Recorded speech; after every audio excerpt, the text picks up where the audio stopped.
Okay, so hello everyone. Like my today's topic is all about the list comprehension in Python.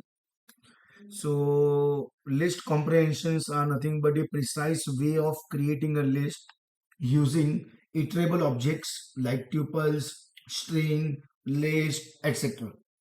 Okay, and also you can say that a Python list comprehension consists of brackets which contains expression and which is executed for each element along with the for loop to iterate over each element in the Python list.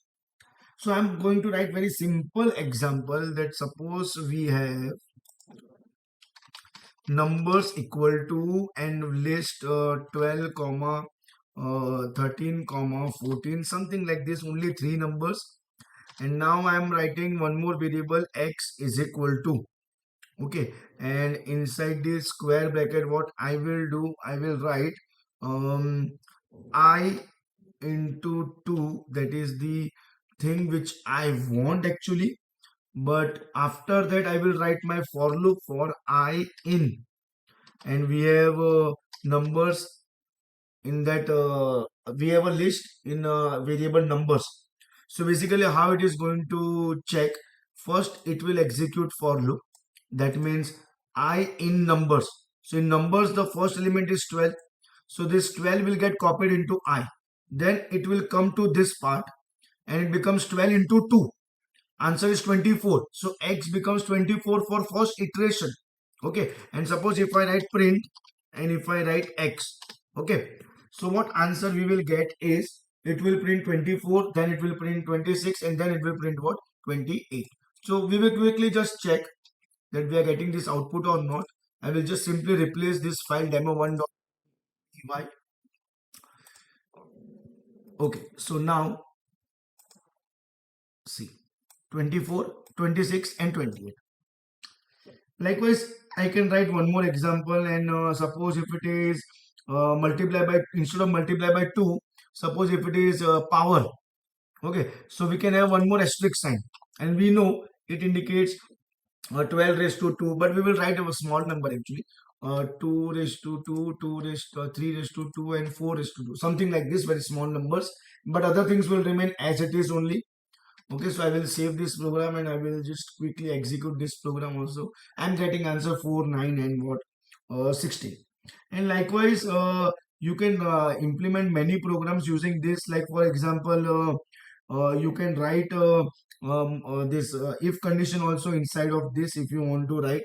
Suppose we have some numbers, like I will write some randomly some numbers, 1 comma 2 comma 3 comma 4 comma 5 comma 6 comma 7 comma 8 comma 9 comma 10. So I'm writing 10 numbers. Okay, and then I will write for I in numbers, that is for sure I will write, and but after that I will write if. Okay, and obviously one by one numbers are going to copy in variable I. So I will write if I modulus by 2 equal to 0, then only those numbers you store in x. So I have removed this I multiply by 2, I have written only I. So how this is going to work, first it will check for loop condition.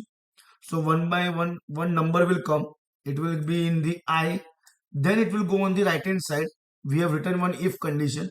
If this is true, then whatever is there in I will get copied in X, and if it is false, then obviously that thing is not going to copy. Okay, so we will just quickly actually check this part, that we are getting the output or not. Suppose control S, and now like obviously we know that what output we will get, that is only even numbers. So basically list comprehension is nothing but you can write everything in a one line. It reduces your code instead of 3 to 4 lines into one line. So for loop also in the same line, if condition is also in the same line, then assigning also in the same line. But only thing is in the next line we are writing that print statement. So this is what exactly it means, and this is the actual meaning of comprehension. But here we have used list, that's why it is a list comprehension. In my next videos, obviously I'm going to cover the other types of comprehension also. Okay, thank you everyone.